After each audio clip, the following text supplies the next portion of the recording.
Bonjour à tous, il y a un an environ, j'avais fait une vidéo où je vous expliquais comment faire pousser un citronnier, des arbres à partir de pépins d'agrumes. Cette vidéo a eu vraiment un succès incroyable, j'en suis toujours parvenue et c'est cette vidéo qui a vraiment lancé ma chaîne, donc je vous remercie pour toutes vos vues. Par contre, à l'époque, c'est vrai que je m'étais arrêtée donc au moment où on repique les petites plantes, mais je n'ai pas expliqué ensuite comment il fallait faire pour entretenir vos plants. Et beaucoup de personnes m'ont posé la question. Donc c'est aujourd'hui ce à quoi je vais remédier. Nous allons voir comment nous occuper de nos plants d'agrumes. Je crois que je l'avais dit à l'époque dans la vidéo, mais sachez d'abord qu'avant d'obtenir des fruits, il faudra s'armer de patience. Il faut compter environ 7 à 8 ans en moyenne avant que les citrons se développent. De plus, les arbres qui poussent à partir des graines ne seront pas identiques à l'arbre desquels proviennent les graines. Parfois, le fruit produit par l'arbrisseau est de moindre qualité. Il se pourrait même que vous obteniez un arbre qui ne donnera jamais de fruits, car le climat en France n'est pas adapté à sa culture. Sachez l'aimer malgré tout pour son côté décoratif et pour la fierté de l'avoir fait pousser vous-même de A à Z. Sachez également que le climat, comme je vous disais, de la plupart de nos régions n'est pas adapté à la culture des agrumes en pleine terre, car les agrumes craignent le gel. La plupart des agrumes, le citronnier en particulier, aime l'ensoleillement et l'humidité. Il a de gros besoins en soleil et en chaleur. Alors, la culture du citronnier est possible sur le pourtour méditerranéen, le littoral atlantique, en restant à l'abri du vent. Le citronnier est très sensible aux conditions climatiques. Il exige alors de passer les mois où la température dépasse les 17 degrés continus en extérieur et il est impératif de le rentrer en hiver. Donc en conséquence, il est plus pertinent de le cultiver en pot plutôt qu'en terre. Le premier point va concerner le repiquage en pot, la préparation de votre pot. Donc à l'époque, c'est vrai que j'avais pas le recul nécessaire, c'était mes débuts aussi avec les agrumes. Maintenant, j'ai un petit peu plus d'expérience. Donc voilà ce qu'il en ressort. Donc si vous avez par exemple fait germer vos pépins dans du coton et qu'il faut que vous les mettiez dans un pot, ou alors si vous en avez comme ça plusieurs en pot, donc qu'est-ce qu'il faudrait faire? Donc si vous ne voulez pas changer plusieurs fois de pot, prenez un pot d'environ 10 cm de diamètre pour mettre votre pousse. Alors, utilisez de préférence un pot qui soit profond. Pourquoi? Tout simplement parce que les citronniers ont de longues racines. Certaines personnes aussi pensent que les citronniers ne poussent pas bien dans les pots en terre cuite. Alors pourquoi? Tout simplement car ce revêtement absorberait l'humidité dont ont besoin nos pieds d'agrumes. Alors là, j'ai pas ce qu'il faut, mais donc déjà, il faut mettre au fond de votre pot un fond de billes d'argile ou alors des petits cailloux. Si vous n'avez pas de billes d'argile, que vous n'en trouvez pas, en plus c'est plus économique, sur plusieurs centimètres, environ 2 cm pour éviter que l'eau stagne dans le fond du pot, ce qui serait vraiment préjudiciable pour votre plante. Ensuite, remplissez votre pot d'un terreau qui soit à la fois meuble, mais surtout drainant. L'humidité, vous verrez, c'est vraiment quelque chose de très important pour les agrumes.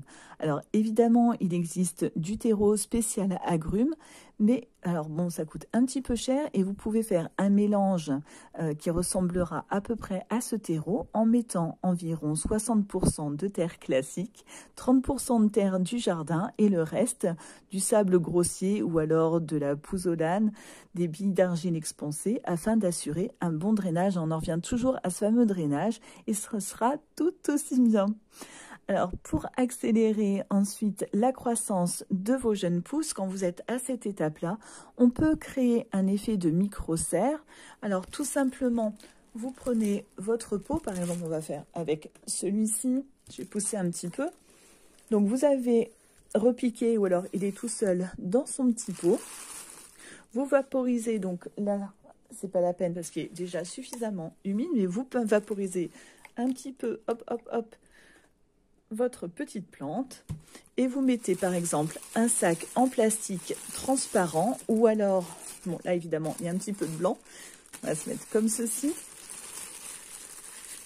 et vous fermez votre sac avec un petit cordon ou alors vous pouvez prendre un fond de bouteille en plastique transparent.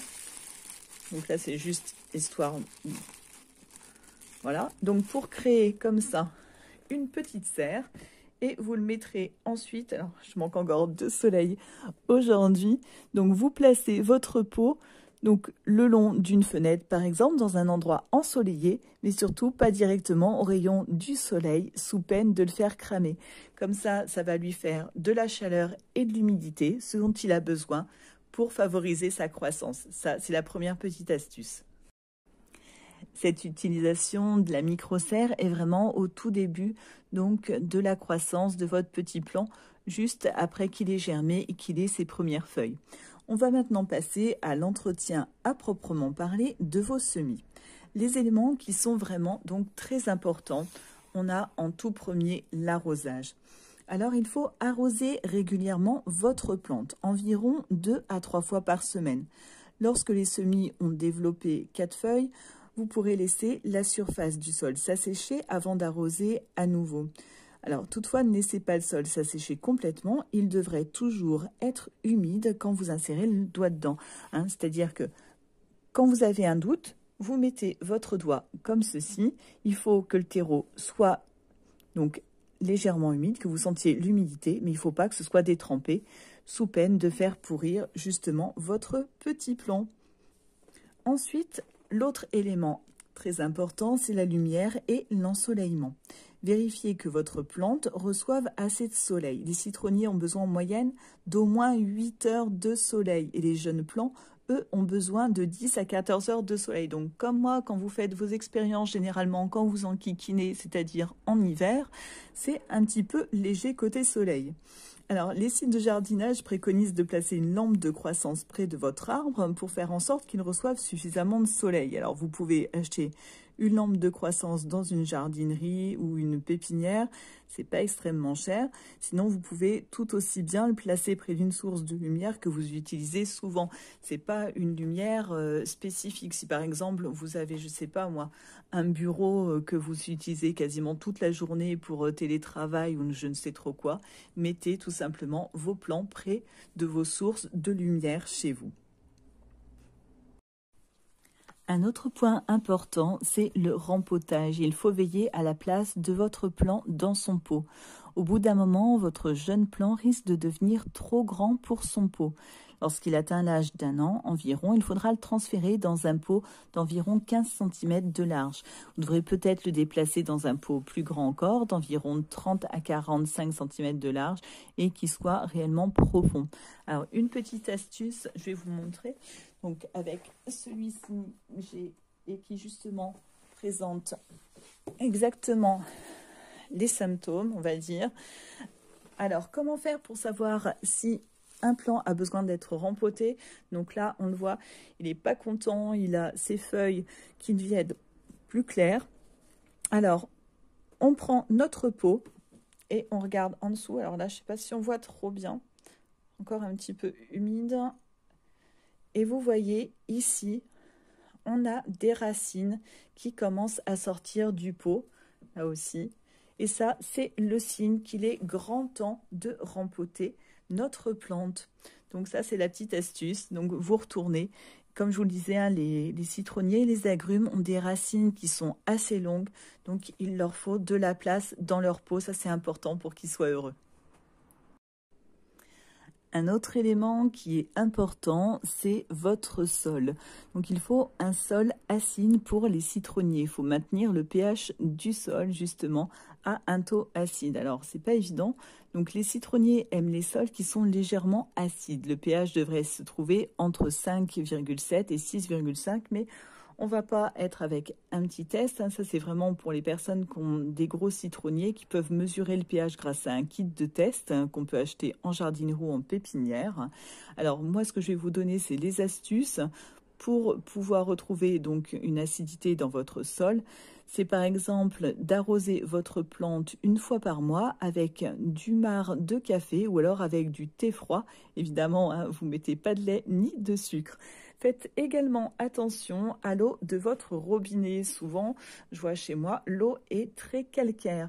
Donc ça, il faut faire très attention parce que ça va modifier donc la teneur en pH de votre sol, de vos agrumes. Alors, une astuce, donc soit vous mettez de l'eau, j'en parlerai peut-être plus tard, de l'eau en bouteille, de l'eau filtrée. Ce que vous pouvez faire, j'avais déjà donné cette astuce dans une autre vidéo, pour l'eau du robinet qui est calcaire, c'est de la laisser, par exemple, donc vous en prenez dans un arrosoir et vous la laissez toute une nuit dehors. Elle va perdre comme ça un petit peu au niveau de son pH et elle sera à nouveau meilleure pour vos plantes. Un autre élément qui est important, c'est l'apport de nutriments. Il va falloir veiller à apporter de bons nutriments à votre arbre pour que celui-ci soit vigoureux et en bonne santé. Alors tout simplement, en pot, les racines sont emprisonnées dans le pot et elles ne peuvent pas aller chercher les nutriments dont elles ont besoin dans le sol environnant. Du coup, il va falloir remédier à cela et comment? En apportant donc à vos plants les nutriments dont ils ont besoin. Et cela d'autant plus pendant la saison de fructification, donc quand votre arbre sera plus vieux ou alors quand ils sont jeunes, c'est quand vous verrez donc les petites feuilles qui commencent à pousser, les nouvelles petites feuilles vertes, c'est là qu'il va falloir donner à manger à vos agrumes. Alors, les engrais du commerce sont relativement chers et on ne sait pas toujours ce qu'il y a dedans. Alors, j'ai cherché un petit peu sur Internet et j'ai trouvé des alternatives naturelles.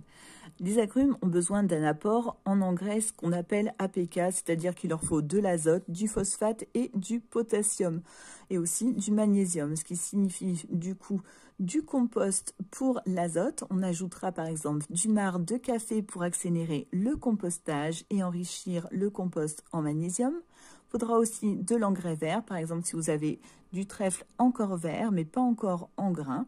Donc ça, c'est un petit exemple. Ou alors pour le phosphate de potassium, il est essentiellement présent dans les cendres de bois et aussi dans la peau de banane. Ça, c'est quelque chose qu'on peut trouver assez facilement. Une autre astuce consiste à utiliser dans l'eau d'arrosage du sel d'Epsom. Du sel d'Epsom, dedans, il y a du sulfate de magnésium. Du coup, ça contient du magnésium. Donc, une petite cure sur 2 ou 3 arrosages permet de pallier à la carence en magnésium. Ça, c'est lorsque les feuilles jaunissent, par exemple. Et cette astuce est valable aussi donc pour les autres plantes du potager. Et le sel d'Epsom ne coûte pas très cher et vous pouvez l'utiliser pour plein d'autres choses. Alors, pour cela, on fait un mélange d'une cuillère à soupe de sel d'Epsom pour 2 litres d'eau. Et donc, quand vous avez, comme nous ici, des petits plants, donc vous n'êtes pas obligé de tout utiliser d'un coup, vous arrosez selon vos besoins et vous gardez, donc le reste, vous pouvez le garder même pour le mois suivant. Certains jardiniers précisent qu'un apport de sel d'Epsom et de marc de café peut suffire entre 2 rempotages. Donc juste en utilisant ça, l'eau avec le sel d'Epsom, ça suffirait au début pour les petits plants, avant que vous ayez vraiment des arbres conséquents, des citronniers, des mandariniers, etc. conséquents.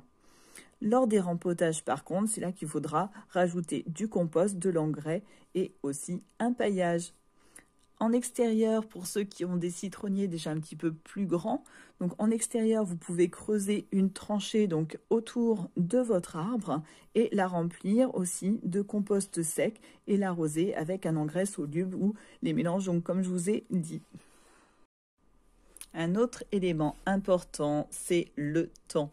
Le temps et la patience. Et oui, il va falloir vous armer vraiment de patience pour pouvoir donc élever, j'allais dire, vos agrumes. Et c'est un petit peu ça. Les citronniers peuvent mettre plusieurs mois à atteindre plusieurs centimètres de hauteur au début. Je sais que c'est frustrant et à produire suffisamment de feuilles pour commencer à ressembler véritablement à une petite plante. Donnez-vous environ de 9 mois à 1 an pour que votre citronnier commence à croître. Voilà, celui-ci, par exemple, je vais mettre un petit peu plus de lumière. Celui-ci qui a déjà quelques feuilles qui commencent à ressembler à quelque chose, a effectivement, je crois, à peu près environ 1 an. Alors, on ne dirait pas comme ça, il n'est pas bien gros. Mais donc voilà, ça demande vraiment de la patience et du temps. Les citronniers, ça c'est pas la plante qu'il faut faire quand vous êtes pressé d'avoir du résultat. Ça c'est certain.